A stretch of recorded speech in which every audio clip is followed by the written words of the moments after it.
Hello there, I'm Jimmy Vegas, and today I want to talk about Nintendo Switch 2. Specifically, what it will look like, what Nintendo should do, and what Nintendo shouldn't do. Now, we all know the Switch 2 is coming. Nintendo has admitted there is a successor to the Switch. We know it's coming soon, right? We don't know what it's called. We don't even know if it's called Nintendo Switch 2. It could be Super Ultra Nintendo Switch. You never know. Nintendo likes to do strange things. But what will it look like? I think that is a key thing that people aren't talking about as much as they should.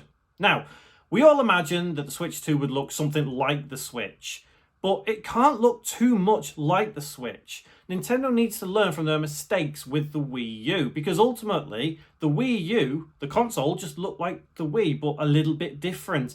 And a lot of casual gamers couldn't really discern the difference between the two. Yes, it had a big gamepad. Yes, Nintendo didn't market it right.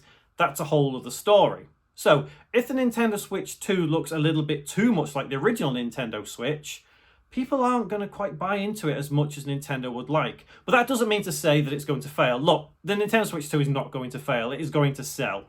They're not going to have a Wii U moment on their hands.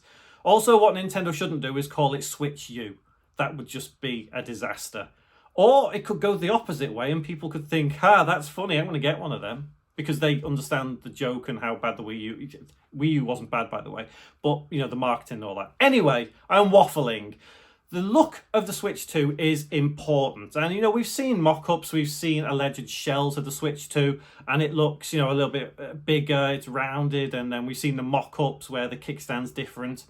But if they change it dramatically, that's going to go the opposite way as well. People are going to think, Switch 2, what? That's not a Switch. I don't want that. I'll stick with my original Switch. So it's important to get the look of the Switch 2 just right. And in all honesty, that could be the reason why it's taken so long to even hear about this before we even see it. Because Nintendo knows that they need to get the look of this console just enough away from the Switch, but not too far away for people to think, yes, that is next gen.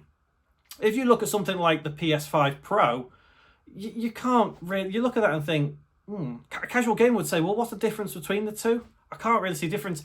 Us proper gamers know there is a difference between the PS5 and the PS5 Pro. Visually, even if it's just the little stripes or whatever, obviously the performance is different. But to a casual gamer, let's say your mom or your gran or whatever, they don't know the difference. They think it looks the same. So Nintendo knows that having something that looks the same, people think, hang on, we'll just go for the cheaper version. And you end up buying the original Switch instead of Switch 2. You need to make it enough different. Yes, we know there's going to be a bigger screen. Yes, we know that the move control, whatever, are going to be a little bit different. Maybe they got extra buttons. But we've seen the idea of the buttons being coloured. Now, we saw it in leaks quite a while ago of them being very similar to the Super Nintendo colours that we had here in Europe and in Japan. America didn't. They had the, off-colour purple and purple colours as the Super Nintendo controller. But I think the colour version that we had in Europe and in Japan works much better than those purple ones that the US had. So it would only make sense to kind of throw back to the Super Famicom days or Super Nintendo days of those coloured buttons for, X, Y, A, B. It certainly makes a lot more sense than having just black or grey buttons that Nintendo Switch 2 does. That is a discerning difference, and that is a key difference that people might kind of point out to say, yes, you can tell that's a Switch 2, that looks awesome, that kind of thing.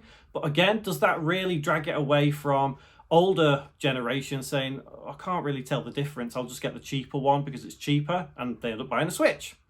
So what else can Nintendo do? Yes, they can flaunt the screen size a little bit more, and that's a good idea because we all want bigger screens, but at the end of the day, if it looks like the Switch OLED, that's not quite going to work.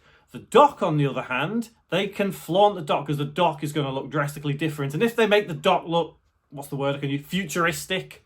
Is that a good word to use for a Nintendo Switch 2? Futuristic. But if they make it look discernibly different, once again, we all know it's a different console. Gamers know it's a different console. But again, the older generation can't really tell the difference. And this is the trap that Nintendo might fall into.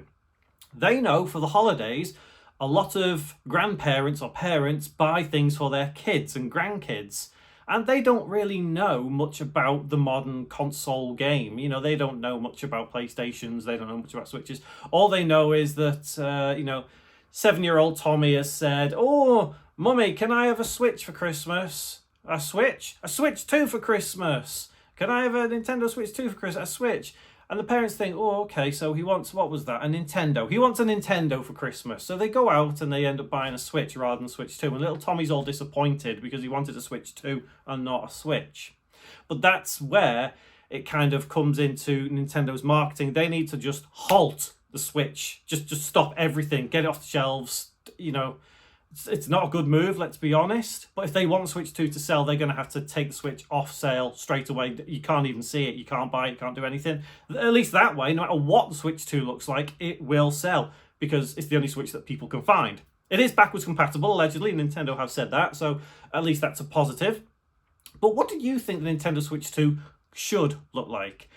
Tell me what it could look like. I'm curious to know. None of us truly know, apart from Nintendo. So I really, really want to see this sooner rather than later, but it looks like we're going to have to wait until February or March 2025 to even see this thing.